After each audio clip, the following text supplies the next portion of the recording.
Crime time में अब जो खबर मैं आपको सुनाने जा रहा हूं वो आपको सोचने पर मजबूर कर देगी, हैरान कर देगी। आपके पैरों तले जमीन खिसक जाएगी जब आपको पता चलेगा कि यह मामला दो मासूमों की जिंदगी का है।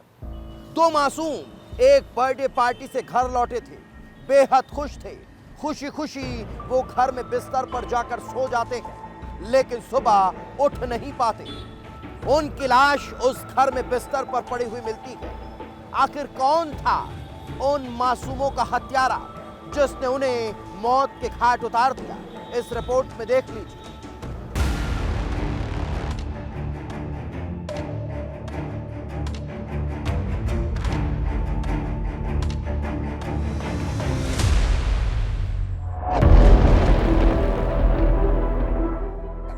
तारीख 1 अगस्त, वक्त रात करीब 8 बजे, जगह देवास, वारदात दो मासूमों की हत्या।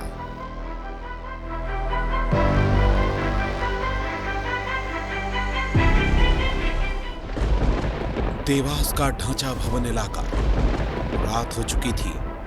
यहां अपनी मां के साथ रहने वाले दो मासूम 7 साल का हेमंत और 3 साल की निशा बर्थडे पार्टी में झूम रहे थे।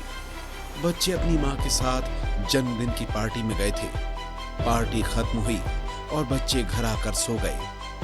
धीरे धीरे रात बीत जाती है, सुबह होती है।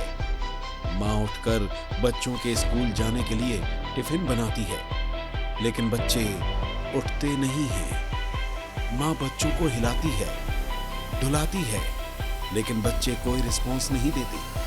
मां डर जाती है। तत्काल उन्हें अस्पताल ले जाया जाता है, लेकिन डॉक्टर्स का जवाब पैरों के तले से जमीन खिसका देता है, क्योंकि बच्चे अब इस दुनिया में नहीं थे। बच्चों की मौत हो चुकी थी।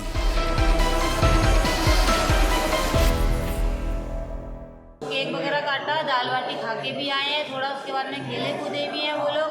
उसके बाद में वो लोग सोए हैं, तो सोने के बाद में वो 2-2:30 बजे करीब उठा भी था, तो वो धरती में चला गया था। तो मैंने उसको उठा के धरती में से ऊपर भी करा था। धरती मतलब जमीन पे चला गया था। और उसके बाद में मैं अभी स्कूल जाने के लिए उसको उठा रही थी, तो वो उठा नहीं था।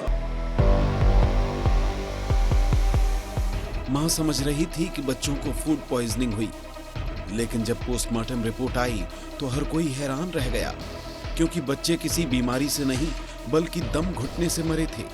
किसी ने उनकी गला दबाकर हत्या की थी। अब सवाल यही था कि आखिर बच्चों की हत्या किसने की?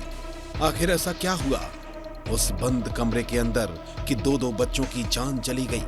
बच्चे अपनी मां के साथ थे, तो फिर उस कमरे में कौन आया जिसने बच्चों को बेरहमी से मौत के घाट उतार दिया? क्या मां कुछ छिपाने की कोशिश कर रही थी? क्या मां के पास हर सवाल का जवाब था? पूछताछ शुरू हो चुकी थी। तभी मां प्रिया यादव ने कुछ ऐसा बताया कि पुलिस भी हैरान रह गई, क्योंकि उस रात बच्चों के साथ मां प्रिया यादव का प्रेमी लोकेंद्र मालवीय घर में रुका था। मां कुछ देर के लिए पड़ोसी के घर गई थी। इसी दौरान लोकेंद्र और बच्चे घर में अकेले थे। तो क्या लोकेंद्र मालवीय ने ही बच्चों की हत्या की थी? क्या मां का आशिक ही उसके बच्चों का हत्यारा था? ऐसे कई सवाल थे जो जहन में उठने लगे थे, और इनका जवाब सिर्फ लोकेंद्र के ही पास था।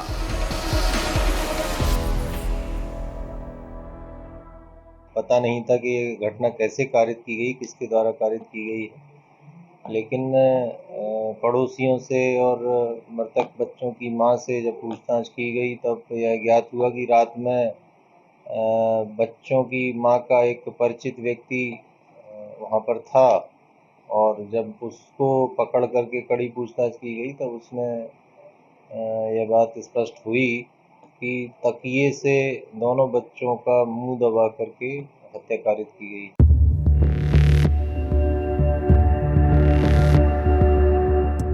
पुलिस अलर्ट हो जाती है, हर सवाल का जवाब जानने में जुट जाती है। पुलिस लोकेंद्र मालवीय को हिरासत में ले लेती है और परत दर परत हर रहस्य से पर्दा उठना शुरू हो जाता है। पहले तो लोकेंद्र ने पुलिस को गुमराह करने की कोशिश की, लेकिन पुलिस की सख्ती के आगे वो टूट गया और उसने अपना हर गुनाह कबूल कर लिया। इस भयानक मोड़ तक पहुंची इस कहानी की शुरुआत करीब 1.5 साल पहले होती है। मुरैना की रहने वाली प्रिया यादव अपने पति से अलग होकर पीथमपुर आ जाती है और यहाँ उसकी मुलाकात होती है लोकेंद्र मालवीय से। लोकेंद्र और प्रिया एक दूसरे को चाहने लगते हैं और फिर देवास आकर एक साथ लिव इन में रहने लगते हैं। प्रिया और लोकेंद्र ने खुद को पति पत्नी बताते हुए किराए से कमरा लिया था। दोनों इस तरह रहते थे कि किसी को शक भी नहीं हुआ। वो आई 7 बजे और बोला कि मेरे बच्चे को तो बोले उल्टी हो रही है। अच्छा और देख लो इसके भाभी तो मेरी दीदी गई थी वो। फिर और आई तो फिर देखा तो फिर ऑटो लेके उनको लेके चले गए फिर अस्पताल चले गए थे। अच्छा। कितने बच्चे थे इनके? 2 थे उनके तो। दोनों लड़के थे। रात को जिन्ना दिन में कितने लोग थे दीदी वहाँ पे? कोई भी नहीं थे, हम थे उनके घर के और हमारे। उस रात भी प्रिया और लोकेंद्र साथ थे। सभी बर्थडे पार्टी मनाने के बाद कमरे में लौट आए थे। बच्चे सो चुके थे, लेकिन इसी दौरान प्रिया और लोकेंद्र के बीच झगड़ा हो जाता है। प्रिया पड़ोस में रहने वाली अपनी भाभी के घर चली जाती है। इधर लोकेंद्र उसके बच्चों के साथ घर में अकेला था। लोकेंद्र गुस्से में धधक रहा था। उसके सिर पर जैसे खून सवार था। वो प्रिया को सबक सिखाना चाहता था। बच्चे सामने सो रहे थे और उसने बदला लेने के लिए बच्चों की तकिए से मुंह दबाकर हत्या कर दी। लोकेंद्र इतना शातिर था कि बच्चों की हत्या करने के बाद उसने कंबल से उन्हें इस तरह ढका जैसे वो सो रहे हों।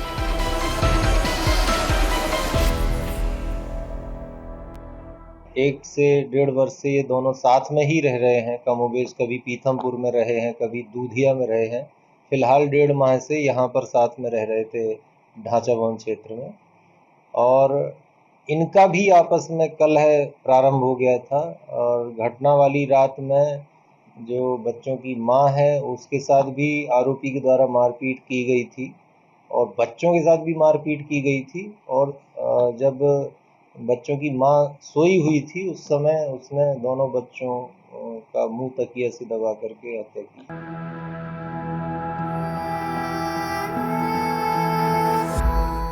देवास की इस घटना ने हर किसी को झकझोर कर रख दिया।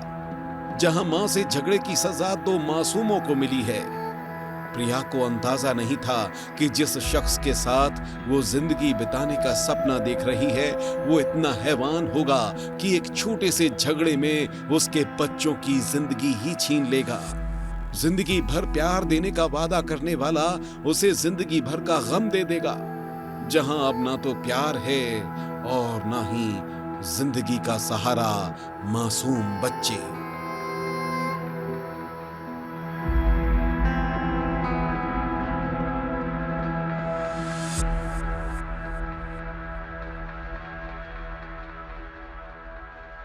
आरोपी अभी पुलिस की गिरफ्त में है और अब इस मामले को लेकर पुलिस जांच भी कर रही है।